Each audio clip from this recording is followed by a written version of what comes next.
નમસ્કાર દર્શક મિત્રો, હિન્દ ટીવીના આજના વિશેષ કાર્યક્રમમાં હું જીમી ગરીવાલા આપનું સ્વાગત કરું છું। દર્શકો, ખાસ છેલ્લા કેટલાક સમયથી જ્યારે આપણી મુલાકાત થઈ છે તો આપણે કોરોના વાયરસને લઈને રિલેટેડ જે બી સમાચાર હતા, જે બી વિગતો હતો તે તમારી સમક્ષ રજૂ કરતા રહ્યા છે।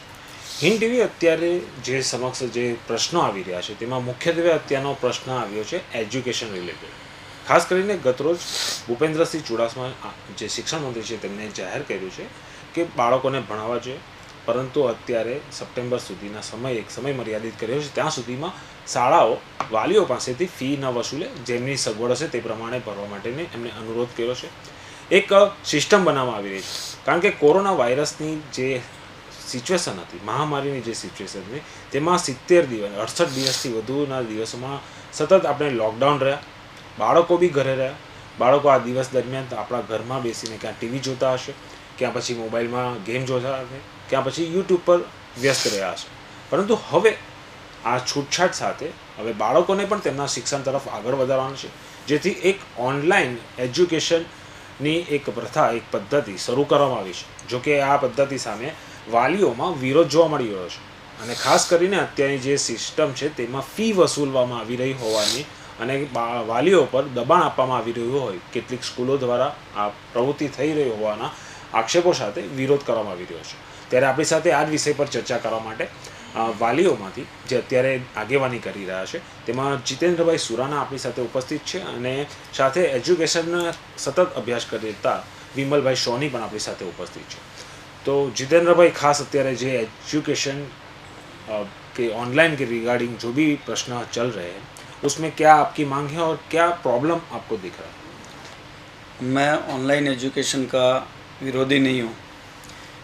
अगर ऑनलाइन एजुकेशन दिया जा रहा है बच्चों को तो उसमें कुछ पॉजिटिविटी है कि भाई पूरे दिन बच्चे गेम खेलते हैं, उससे हटकर वो थोड़ी बहुत एजुकेशन की तरफ भी डाइवर्ट होते हैं, और जितनी देर क्लास चलती है उसमें थोड़ी अनुशासन भी आती है बच्चों में।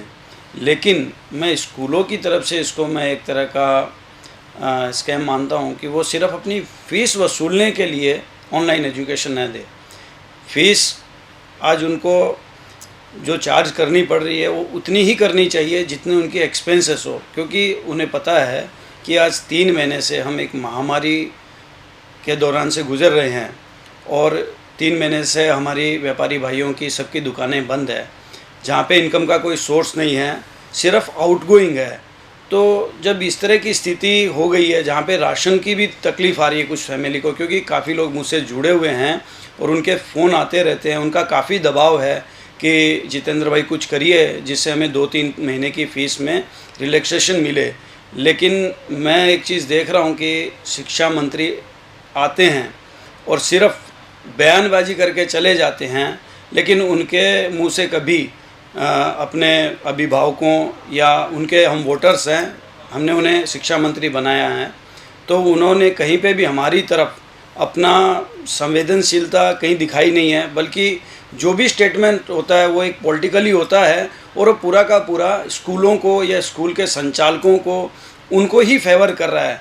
ऐसे में हमारी नाराज़गी है शिक्षा मंत्री से कि ये ऑनलाइन एजुकेशन की आड़ में पूरी फ़ीस वसूलने का जो तरीका चल रहा है, इसके ऊपर कहीं ना कहीं लगाम लगाई जाए। लेकिन जितेंद्र सर, खास ये बात भी है कि उन्होंने अनाउंस किया है कि सभी सरकारी जो भी खानगी प्राइवेट स्कूल है वो अभी फ़ी न वसूले, सिर्फ बच्चों को पढ़ाने के लिए कुछ सिस्टम जो भी डेवलप किए ऑनलाइन एजुकेशन की, उस पर ध्यान दें। सर, मैं आपके माध्यम से कहना चाहूँगा कि शिक्षा मंत्री ने ऐसे बयान कई बार दिए हैं कि पगला भरवामा आओ से फ़ीस मांगेंगे तो, लेकिन आपको मैं बता दूं, आप देख रहे हो कि पिछले महीने 2 महीने से बहुत सारी स्कूलों के संचालकों का ज़बरदस्त तरीके से दबाव है पेरेंट्स के ऊपर में कि आप फ़ीस भरो, नहीं तो आपके बच्चे को निकाल दिया जाएगा या आपको ऑनलाइन नहीं लिया जाएगा एजुकेशन के अंदर में। तो ये खाली बयानबाजी हो रही है, लेकिन कहीं पे एक्शन आज तक आपने कहीं देखा हो, कोई प्रिंट मीडिया या डिजिटल मीडिया, इलेक्ट्रॉनिक मीडिया में कहीं पे भी ऐसा आया हो कि किसी स्कूल के विरुद्ध कोई कार्रवाई की गई हो? ऐसा नहीं लगता है। और यहाँ के जो डीओ साहब है, उन्हें एक स्टाम्प की तरह बना दिया गया है, वो कोई तरह का एक्शन ही नहीं ले पाते हैं। उनके पास हमारी कितनी अर्जियाँ गई हुई है, यहाँ पे एफआरसी का भी गठन हुआ है, सिर्फ पेपर पे नोटिफिकेशन निकलते हैं कि अगर स्कूल वालों ने कोई गलती की तो हम उसके ऊपर बड़ा एक्शन लेंगे, हम उनके ऊपर इस तरह की कार्रवाई करेंगे, हम उनको दंड करेंगे। लेकिन आज तक तो मैंने किसी स्कूल के ऊपर में कोई कार्रवाई होते हुए देखी नहीं। इसलिए मुझे ऐसा लगता है कि ये पूरी तरह से एक राजनीतिक खेल चल रहा है। और शिक्षा के संदर्भ में कहना चाहूँगा, जो देश की विकासशीलता का मूल आधार है, उसके अंदर अगर इस तरह की खामियां पनपती जा रही है और दिन प्रतिदिन ये बढ़ती जा रही है, तो ये देश के भविष्य के लिए बहुत ही बुरा संकेत दिखा रहा है। विमल जी, खास आपसे ये जानना चाहूँगा कि अभी के जो दौर चल रहा है, जो महामारी का समय चल रहा है, और जो एजुकेशन सिस्टम अभी डेवलप की जा रही है और पुरानी जो सिस्टम है, उस रिगार्डिंग आप क्या मूल्यांकन करना चाहते हैं, क्या मूल्यांकन कर रहे हैं आप? सबसे पहले तो जिमी भाई, आपके इस सशक्त चैनल के माध्यम से आपने जो ये शिक्षा में व्याप्त जो भी प्रॉब्लम्स हैं, इसके ऊपर आपने ये कार्यक्रम किया, उसके लिए आप सभी का बहुत बहुत धन्यवाद। जहाँ तक शिक्षा जगत का सवाल है, प्रख्यात शायर हाली ने बहुत वर्षों पहले एक बहुत सुंदर बात कही थी कि ना पढ़ते तो 100 तरह खाते कमाकर, वह खोए गए और तालीम पाकर। तो ये हमारा जो देश है, ये गुरुकुल का देश था। रामायण का समय हो या महाभारत का समय हो, गुरु हमारे लिए सब कुछ था। और कहा भी गया ना कि गुरु गोविंद दऊ खड़े काके लागू पाए, बलिहारी गुरु आपने जिन गोविंद दियो बताए। तो ये देश गुरुओं की परंपरा का रहा है, समृद्ध देश रहा है हमारा, सोने की चिड़िया कहलाता था। और शिक्षकों का इसमें बहुत महत्वपूर्ण अभियान रहता था। मैं आपके इस चैनल के माध्यम से एक बात स्पष्ट करना चाहूँगा, बहुत से स्कूल हैं जो बहुत ही अच्छी शिक्षा दे रहे हैं, बहुत से शिक्षक हैं जो आज भी फटेहाली में हैं, मगर हमारे बच्चों को बहुत अच्छे से शिक्षित कर रहे हैं। हमारा पूरा सम्मान है उनके प्रति। मगर जो शिक्षा के जगत में ये माफिया व्याप्त हो गया है, जो ये कहता है कि स्कूल बैग पर एक पर्टिकुलर मुहर होनी चाहिए, हम जो दुकान प्रेस्क्राइब करें आपको वहाँ से कॉपी किताब लेनी है, उस कॉपी किताब पर आपको हमारे स्कूल का स्टिकर लगाना है, टाई आपको हमारी लेनी है, ब्लेज़र आपको हमारा लेना है, जूता आपको एक पर्टिकुलर कंपनी का लेना है। ये सब शिक्षा जगत के माफिया हैं। इनको शिक्षा में आने का कोई भी अधिकार नहीं है। हम भी बहुत छोटे स्कूल में पढ़े हुए हैं साहब, 5 रुपये फ़ीस जहाँ हुआ करती थी, मगर आज बहुत अच्छा अपने परिवार को पालन पोषण कर रहे हैं। आज एक मैं गज़टेड ऑफिसर हूँ। तो आपकी फ़ीस कितनी है, उससे कभी भी शिक्षा कैसी दी जा रही है वो आपस में कनेक्टेड नहीं होनी चाहिए। बच्चे यदि खुद से पढ़ेंगे, आज कौन सा स्कूल ऐसा है जो मुझे बताइए कि जहाँ के बच्चे ट्यूशन नहीं जा रहे हैं। जो भी शहर की एक से एक नामी गिरामी स्कूल है जो लाखों में फ़ीस ले रही है, वो भी ये दावे के साथ नहीं कह सकती है कि बच्चा ट्यूशन में नहीं जाएगा। बच्चा ट्यूशन में क्यों जा रहा है? क्योंकि उनको स्कूल से प्रॉपर गाइडेंस नहीं मिल पा रहा है। आज जैसा कि जीतू भाई ने भी बोला, अभी इनसे बाहर जो मेरी बात हुई, इनके बच्चे के 95% मार्क्स आए 10th क्लास में। इतना मेधावी बच्चा है वो आयुष। आज उस बच्चे को स्कूल से निकाल दिया जाता है। क्यों? क्योंकि उनके अभिभावक ने एक सही मांग उठाई है। स्कूल की शिक्षा में जो भ्रष्टाचार व्याप्त है उसके खिलाफ अलग जगाई जीतू भाई ने एक बहुत अच्छा आंदोलन तैयार किया। आप 95% लाने वाले बच्चे को यदि स्कूल से निकाल देते हैं तो इसका ये मतलब है कि आपको उस बच्चे में उसकी शिक्षा देने लेने में आपका इंटरेस्ट नहीं है। आप चाहते हैं कि उसका पेरेंट दबे आपके स्कूल से। ये जो है शिक्षा जगत में ये जो माफिया व्याप्त हो गया है, ये निकलना बहुत ज़रूरी है। और जिमी भाई, मुझे विश्वास है एक दिन नया सूर्य उदय होगा और शिक्षा हमारी जो पुरानी गुरुकुल पद्धति से चल रही थी वैसी ही चलेगी।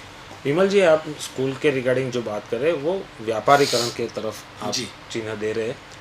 कई जगहों पर स्कूलों में ये देखा जाता है कि पर्टिकुलर एक ही स्टोर से बुक लेना है, यूनिफॉर्म लेना है, एक तरह का जैसे। और कई बार इस बारे में वालियों ने विरोध भी किया। और जितेंद्र सर, आपने जो बात बोली है कि आपने डीईओ तक ये सब बातें कंप्लेन की है, तो वहाँ से क्या आपको जवाब मिला है? क्यों वहाँ से कुछ स्कूल के सामने कुछ कार्यवाही करने की तैयारी दिखाई गई और क्यों नहीं कही गई, उसके बारे में बताइए। सर, ये आपने जो क्वेश्चन पूछा, सारा आधार ही इसी के ऊपर है। ये पूरी तरह से एक भ्रष्टाचार का सा मामला उजागर हो जाता है कि आप नीचे से जब कंप्लेन करते हैं और ऊपर तक आप जाते हैं, वहाँ पे सभी के मुंह बंद होते हैं। सिर्फ नज़रों से बात होती है। उनका अपनी एक अंडरस्टैंडिंग है कि भाई पेरेंट है वो आएगा, एक बार आएगा, 2 बार आएगा, 3 बार आएगा, 5 बार आएगा, लास्ट में वो थक के घर पे चला जाएगा, क्योंकि उसे अपना घर भी संभालना है, अपना व्यापार भी संभालना है। तो आप समझ सकते हो कि आज मैं 3 साल से संघर्ष कर रहा हूँ स्कूलों के साथ में। मैं कम से कम 25 बार डीओ की ऑफिस में गया हूँ, मैं बाल आयोग तक गया, मैं शिक्षा मंत्री से भी मिला, मैं एफआरसी में 50 बार मतलब सैकड़ों पेरेंट्स को लेके गया।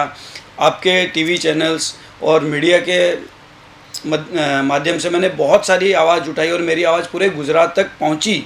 लेकिन मैंने एक चीज़ देखा है सर कि ये जो अभी विमल जी ने बताया कि ये माफिया राज जो व्याप्त हो गया है शिक्षा के अंदर में, ये एक आम आदमी के ऊपर बहुत भारी पड़ रहा है। या आप कह सकते हैं कि ये पेरेंट्स की या एक आम नागरिक की शराफत है कि वो जुल्म सहन भी कर रहा है और मार भी खा रहा है, फिर भी वाह वाह कर रहा है। तो ये कमी मैं सिस्टम की नहीं कह के मैं अपने खुद की कहूँगा, हमारे पेरेंट्स की कहूँगा कि वो आवाज़ उठाने में सक्षम नहीं है और इसका खामियाजा आने वाले दिनों में उन्हें बहुत उठाना पड़ेगा। आज हम उठा रहे हैं, आने वाले दिनों में हमारी जनरेशन उठाएगी और उसके आगे उनकी जनरेशन उठाएगी। इसलिए मैं सभी पेरेंट्स से अपील करता हूँ कि एक बार घर से निकलें और अपनी प्रॉब्लम डीओ को, एफआरसी को लिखित में दे। अगर वो नहीं मानते हैं तो मीडिया के माध्यम से उसको उजागर करें, क्योंकि सरकार ने आपको बनाने का मौका दिया है, तो आपके हाथ में है कि सरकार को उखाड़ने का मौका भी। जितेंद्र जी, मुद्दा आपने तो सही कहा, लेकिन ये प्रैक्टिकल बनता नहीं है, क्योंकि आपके जो साथ बना है, आपके बच्चे के साथ जो हुआ कि भाई 95% होने के बाद आपने जो भी प्रॉब्लम के रिगार्डिंग अपनी स्कूल में कंप्लेन या आवाज़ उठाई, उसके रिगार्डिंग उनको स्कूल से दूर किया गया। ये जो मुद्दा है, अगर सभी पेरेंट्स यही डर रखते हैं कि भाई अगर मैंने कुछ आवाज़ स्कूल के रिगार्डिंग मैनेजमेंट के सामने कुछ आवाज़, तो उनके बच्चों को क्या रजिस्टर निकाल दिया जाता है, क्या उनके पास कुछ शिक्षात्मक कार्यवाही की जाती है, ये डर वालियों में आज भी है। बिल्कुल सही बात है। मेरे बच्चे को निकालने के बाद में हम काफ़ी पेरेंट्स विरोध करने गए तो 11 बच्चों को और निकाला गया। अब सबसे बड़ी कमज़ोरी तो यही है कि मैं डरा नहीं, मेरे लिए एक स्कूल नहीं है। मैं बार बार ये कहता भी हूँ, लिखता भी हूँ कि स्कूल जो है बच्चों से है, बच्चों से स्कूल नहीं है। बच्चे जो है वही आधारशिला है पूरे स्कूलों की। अगर एक स्कूल नहीं तो और है। इस तरह से डर के आप कितने दिन अपने बच्चों को पढ़ाओगे। आज बच्चे के पास डिग्री आ गई, कल उसे नौकरी नहीं मिलेगी, उसकी भी कोई गारंटी नहीं है। तो इस तरह से डर के काम करने से क्या फ़ायदा होगा। विमल जी, जो जितेंद्र जी बोल रहे हैं, उन्होंने एक बात कही कि भाई सब अपने काम में व्यस्त है, अपनी उलझनों में व्यस्त है, तो एक नई उलझन जैसे बच्चों को स्कूल भेजने की एक बात, जब कोई भी पेरेंट्स होते हैं वो अपने बच्चों को स्कूल इसलिए भेजते कि उन्होंने उनका सुंदर भविष्य बनाना होता है। और हमारे सूरत में इतनी सारी अच्छी स्कूल रही है, लेकिन कुछ जो व्यापारीकरण की जो आप बात करें, उन स्कूलों के कारण कई वाली अपनी आवाज़ भी नहीं बाहर निकाल रहे। तो ये सिस्टम और पुरानी सिस्टम जो आप पढ़े मैं पढ़े, उस द्वारा आप क्या नई बदलाव चाहेंगे इस सिस्टम में? देखिए, किसी भी पक्ष में एक सकारात्मक पक्ष होता है, एक नकारात्मक पक्ष होता है। जीतू भाई के बच्चे को जो निकाला, उसमें मैं 2 सकारात्मक पक्ष देखता हूँ। एक तो उस बच्चे का मोटिवेशन बढ़ गया। एक नामी गरामी स्कूल से निकलने के बाद में हमें जिमी भाई उस स्कूल की तरफ भी देखना है जिस स्कूल ने इस बच्चे का एडमिशन लिया। तो दोनों तरह के पॉजिटिव और नेगेटिव लोग हर एक फील्ड में होते हैं। मैं उस स्कूल की प्रशंसा भी करता हूँ जिसने ये जान करके भी कि जीतू भाई ने एक अलग जगाई है, और ख़राब स्कूलों के लिए उन्होंने जो अलग जगाई है, उसी एक दूसरे स्कूल ने उनके बच्चे को अपने स्कूल में पढ़ाया। आज भी वो बच्चा बहुत इंटेलिजेंट है, बहुत अच्छे तरीके से पढ़ रहा है। तो मेन बात तो है उस बच्चे पे डिपेंड करती है जो ये शिक्षा का व्यवसायीकरण कर रहे हैं। अब देखिए, कोरोना का कितना संकट का समय है, लगभग 3.25 लाख केस देश में आ चुके हैं, और ये संख्या कहाँ तक पहुँचेगी इसको निर्धारित करना बहुत मुश्किल है। सभी के लिए संकट का समय है, व्यापार की स्थिति बहुत ख़राब है। हमारी बहुत जायज़ सी मांग है कि जो स्कूल का जो रनिंग कॉस्ट था, आज उनके पास में स्कूल की बसेस नहीं चल रही है, इसके बावजूद वो फीस ले रहे हैं। स्कूल के फ़ैन, एसी सब बंद है, लाइट का बिल एकदम कम आ रहा है, फिर भी वो लाइट की जो बढ़ी हुई दर है उसी के ऊपर हमको तो फीस में किसी भी तरह का रिडक्शन नहीं किया है।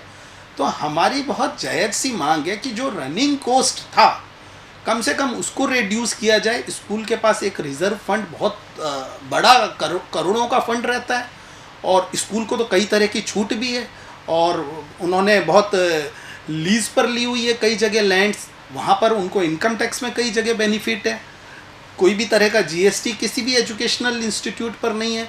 तो ये जब जो सरकार ने जो छूट दी है उसका गैरफायदा नहीं लेना चाहिए, और बच्चों को शिक्षित करें, उनको समृद्ध करें, उसके ऊपर हमारा इम्फेसिस होना चाहिए। एक बात मैं और आपको जोड़ना चाहूँगा मेरे इस परिचर्चा में, कि आज के बच्चे नैतिक रूप से बहुत कमज़ोर हैं। मानसिक स्तर पर जो मोरलिटी उनके बीच में होनी चाहिए, जो मोरल साइंस उनको पढ़नी चाहिए, आज 16-17 साल का बच्चा आत्महत्या का प्रयास करता है।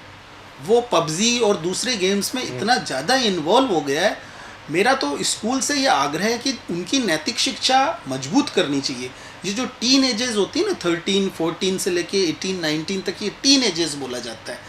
ये एक मिट्टी का कच्चा घड़ा होता है, हम इसको जैसा थापेंगे ये घड़ा वैसा ही बनेगा। और आज का बच्चा कल का वयस्क है, कल का देश का जागरूक नागरिक बनेगा। आपको शिक्षा उसकी बुनियादी स्तर पर इतनी मजबूत करनी है कि वो आगे चल कर के एक बहुत अच्छा वोटर बने, बहुत अच्छा अपने फील्ड में टीचर बने या इंजीनियर बने या डॉक्टर बने, जो भी बने वो देश का एक समृद्ध नागरिक बने। उसको आप नैतिक शिक्षा इतनी मजबूत दीजिए। आज कोरोना के काल में बच्चे घर से नहीं निकल पा रहे हैं, अपने फ्रेंड सर्किल से नहीं मिल पा रहे हैं। मैंने तो मेरे स्कूल्स को भी ये गुजारिश की थी कि कुछ इस तरह का किया जाए, जैसे बच्चे का जिस दिन बर्थडे आता है उस दिन जब आप ऑनलाइन पढ़ा रहे हैं उस पर्टिकुलर बच्चे का नाम लें, उसको बहुत अच्छा लगेगा।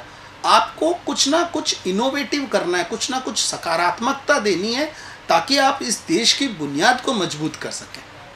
जितेंद्र जी, आपने जो बात कही कि पिछले 3 महीने से जब पूरा व्यापार धंधा जो बंद है, उससे आवक सभी की बंद रुकी हुई है, और इस पे से जो रूटीन खर्च है, जो अभी तक 2 महीने जो हम घर में रहे तब तो दौरान खाने पीने का जो खर्च हुआ है वो बचत से यूज़ हुआ है, और अभी जो बिज़नेस है या काम धंधा, बिज़नेस और रोजगारी है, नौकरी है, अभी उस तरह से अभी शुरू नहीं हुई है, और फ़ी भरने की बात आ रही है।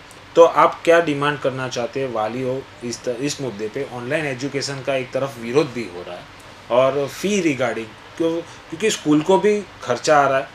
सर ने तो बोला है कि भाई अभी तक जो भी स्कूलों ने करोड़ों रुपए कमाए उसके पास रिजर्व फंड है, लेकिन जो टीचर्स है उनको भी सैलरी देनी है। तो आपकी क्या डिमांड रहेगी कि कैसे स्कूल मेंटेन हो सके और बच्चों का भी काम हो सके? सर, पहले तो एक ये सुधार करना चाहूँगा कि 2 महीने से नहीं, हम ऑलमोस्ट 3 महीने में पहुँच गए हैं।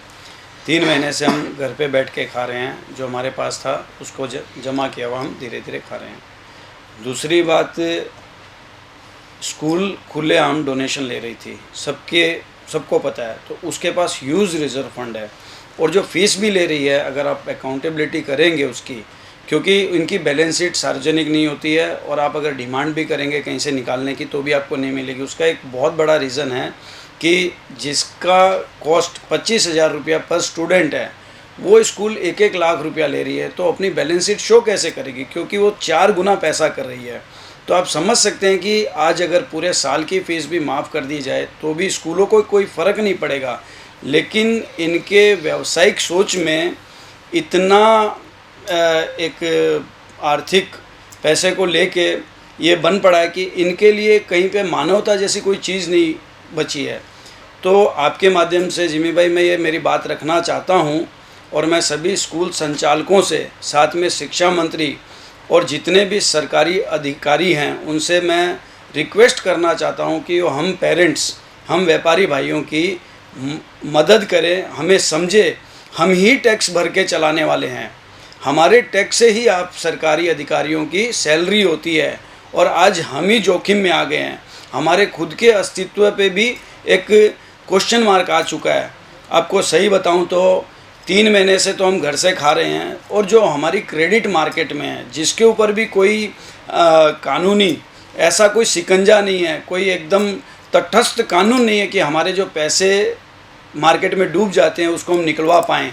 तो हमारे पास दूसरा भय भी अभी खड़ा हो चुका है कि हमारे पैसे जो मार्केट में वो भी सेफ नहीं है, घर में बचत वो भी ख़त्म हो रही है, और ऊपर से हमारे पास फीस का बर्डन जो आ रहा है वो हम भरने में अब सक्षम नहीं रहे हैं। तो किसी भी तरह से 3 महीने की फ़ीस माफ़ की जाए, दूसरी बात, अब स्कूल बंद है तो उनके एक्सपेंसेस भी ऑलमोस्ट ऑल 50% मैं कह सकता हूँ बचे होंगे। तो 3 महीने के बाद भी हमारी फीस को 50% रिड्यूस करके ली जाए, ताकि हमें राहत का महसूस हो और हमें ये लगे कि सरकार को जो हमने बनाया है वो हमारी परवाह कर रही है। सर विमल जी, खास जो जितेंद्र जी ने बताया कि जो अभी ज़रूरत है, पब्लिक के पास पैसा कम है, और ऐसा नहीं कि जो पैसे वाले हैं और गरीब है, सबको अभी दिक्कत है किसी ना किसी रूप से।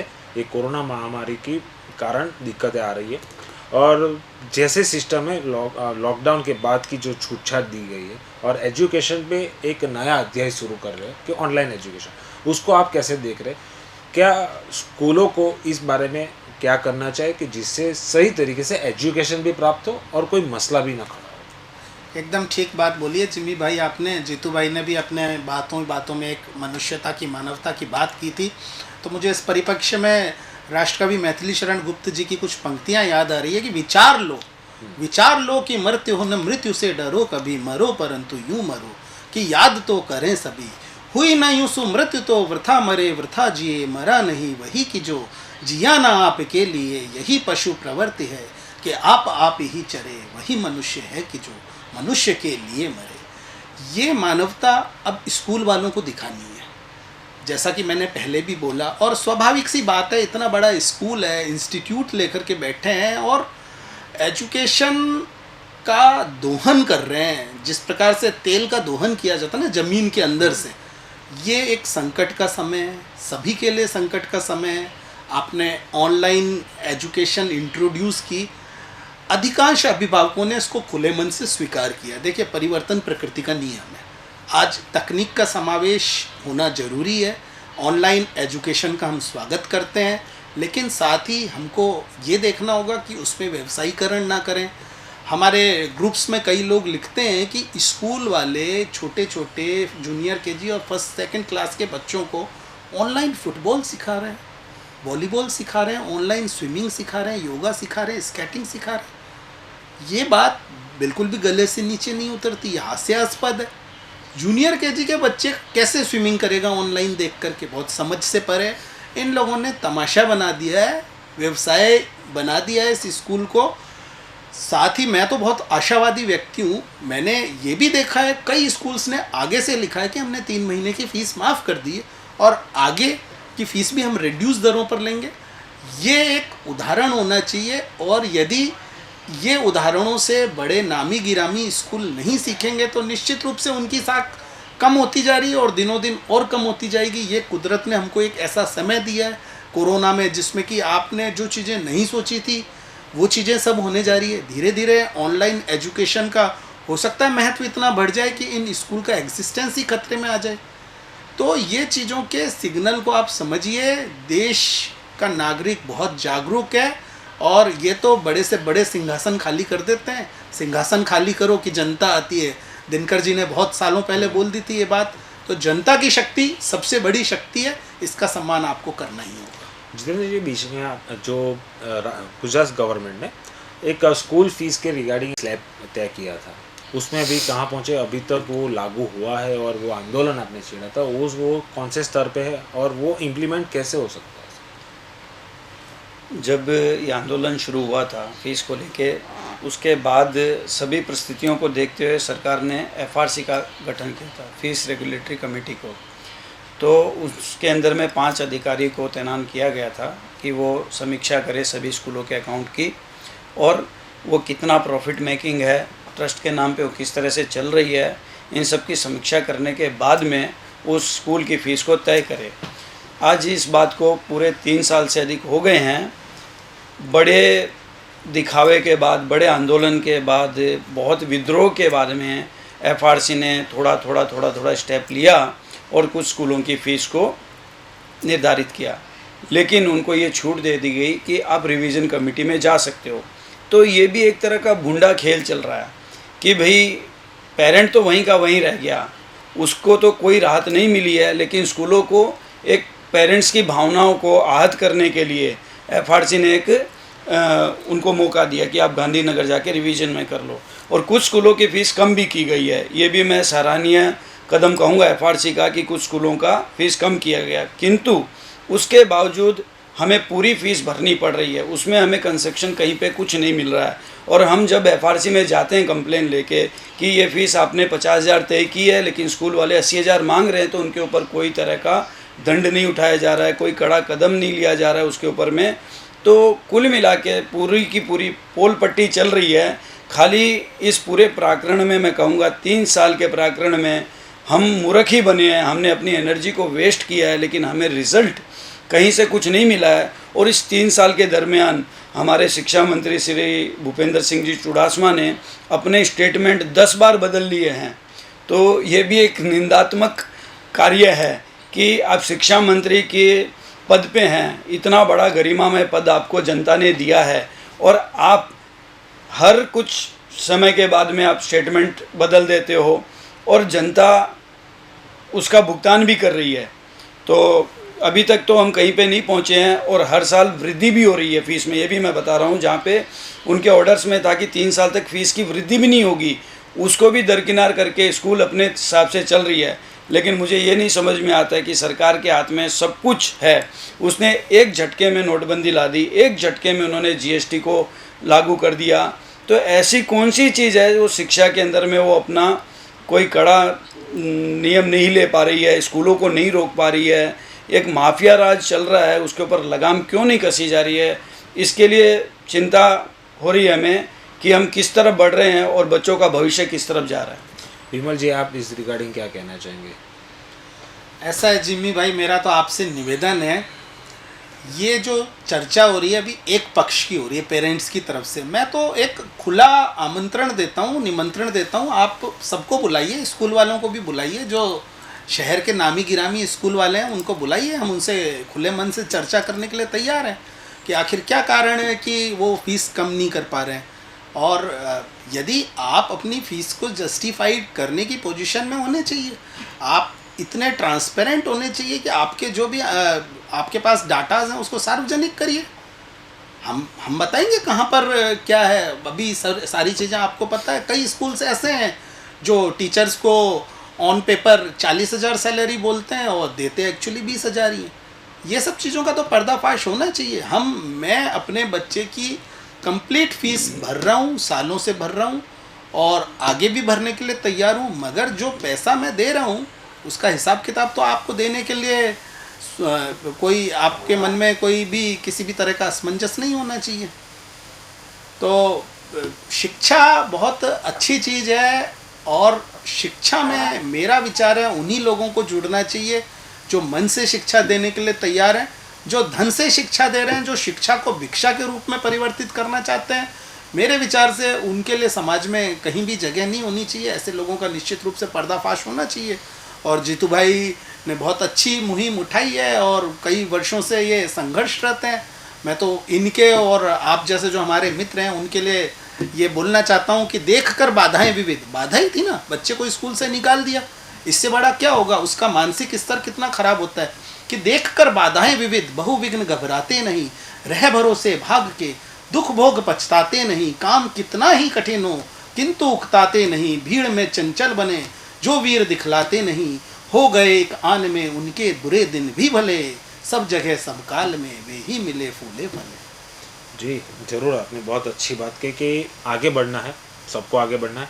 और ये कोरोना वायरस की महामारी में भी यही मुहिम है कि हमें डटे रहना है, आगे बढ़ना है।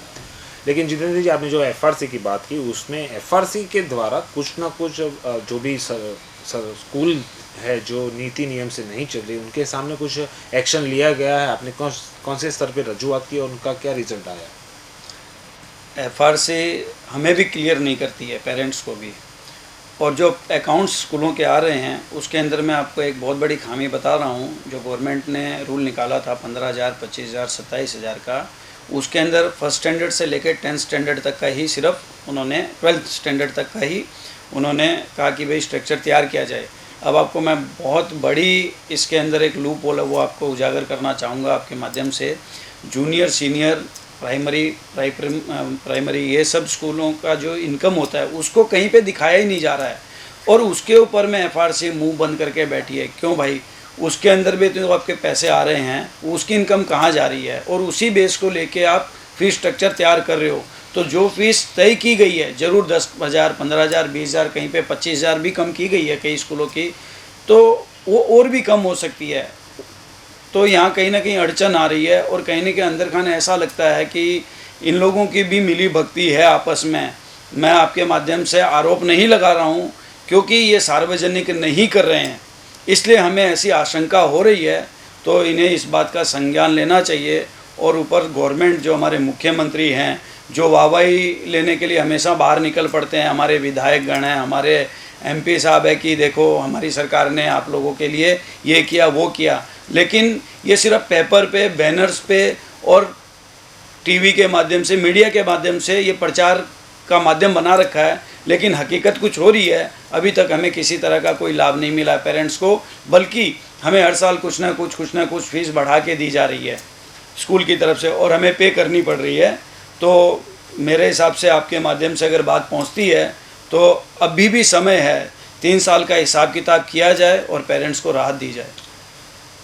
तो खास बात यह है कि ऑनलाइन एजुकेशन जो सिस्टम अभी लागू किया है, तो कहीं पर उनका विरोध हो रहा है, लेकिन कई स्कूल ऐसी भी है कि वालियों को कह रही है कि आप एजुकेशन स्टार्ट कीजिए बच्चों का, और स्कूल के लिए फ़ी के लिए अभी कोई प्रेशर ये स्कूल जो नहीं दे रही है, उनकी कामगिरी सही में बिरदानीय है। लेकिन कई बार कई जगह पर विरोध हो रहा है कि ऑनलाइन एजुकेशन के नाम पे स्कूल फ़ी वसूली रही है, उनके पास प्रेशर दिया जा रहा है। जैसे जितेंद्र सर ने कहा कि भाई ऐसी तरह से फ़ोन करके उनको बुलाया जाता है और फ़ी भरने के लिए उनको प्रेशराइज़ किया जा रहा है। मुद्दा ये है कि पिछले 3 महीने से जो स्थिति बनी हुई है, लोगों के पास पैसों की, जो हम बोलते हैं कि हमारे पास लिक्विडिटी की बहुत सारी प्रॉब्लम है। अभी बिजनेस स्टार्ट हो रहा है, और आप देख रहे हैं कि इस छूटछाट के दौरान कोरोना वायरस के केस बढ़ रहे, वो सरकार भी जानती है, और सरकार ने इसीलिए स्कूल जैसी जगहों अभी शुरू नहीं करने का निर्णय लिया है। लेकिन ऑनलाइन एजुकेशन वो भी एक एजुकेशन है, शिक्षण दी जा रही है, लेकिन जो स्कूल फ़ी वसूल रही है उनके सामने वालियों ने विरोध दिया है कि अभी पैसों की तकलीफ़ होने के कारण इन्होंने जो मांग रखी है कि 3 महीने तक फ़ी माफ़ की जाए। लेकिन ये तो तय है कि एजुकेशन के बच्चों को आगे बढ़ाना है, हमें भी आगे बढ़ना है, लेकिन अभी जो सिचुएशन है, फ़ी नहीं भर सकते, जो आर्थिक प्रॉब्लम है वो भी देखना इतना ही ज़रूरी है। जिससे अभी आपने देखा होगा कि मार्केट में भी ऐसी बात है कि भाड़े, जो महीने के भाड़े है, 1.5 महीने के भाड़े माफ़ करने की बात अभी चल रही है। कई जगह पे 3 महीने की बात कर रहे हैं कि मांग कर रहे हैं, लेकिन कुछ ना कुछ तो ऐसी बात है कि जिससे राहत देने की बात अभी करें। गुजरात सरकार ने आत्मनिर्भर योजना शुरू की, केंद्र सरकार ने भी आत्मनिर्भर पैकेज जाहिर किया है। तो जो आत्मनिर्भर होने के लिए कुछ समय की ज़रूरत है। अभी कुछ बिजनेस शुरू नहीं हुआ, कोई कामकाज शुरू नहीं हुआ है, सिर्फ सीधा फ़ी वसूलने की कामगिरी जो चालू हो जाए, तो वाली कई लोग ऐसे भी है कि जो अपने बच्चों के लिए सेंटिमेंटल होते हैं, थोड़ा सेंसिटिव होते हैं, इमोशनल होते हैं कि चलो भाई मेरा बच्चा पढ़ना शुरू होकर तो मैं फ़ी भर देता हूँ, तो कहीं से कहीं उसका आयोजन करके फ़ी तो जरूर भर देगा।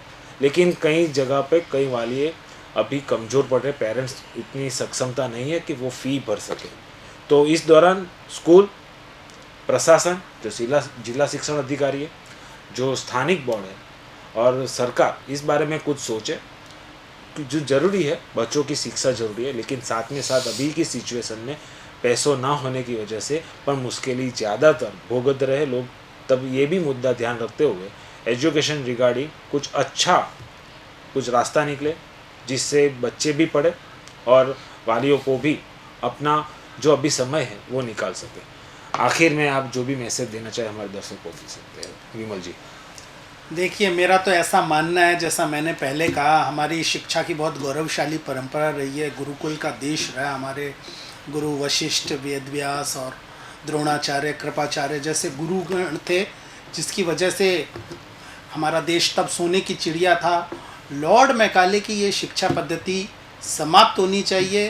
कोरोना के इस काल में संकट का समय है, सभी के लिए है।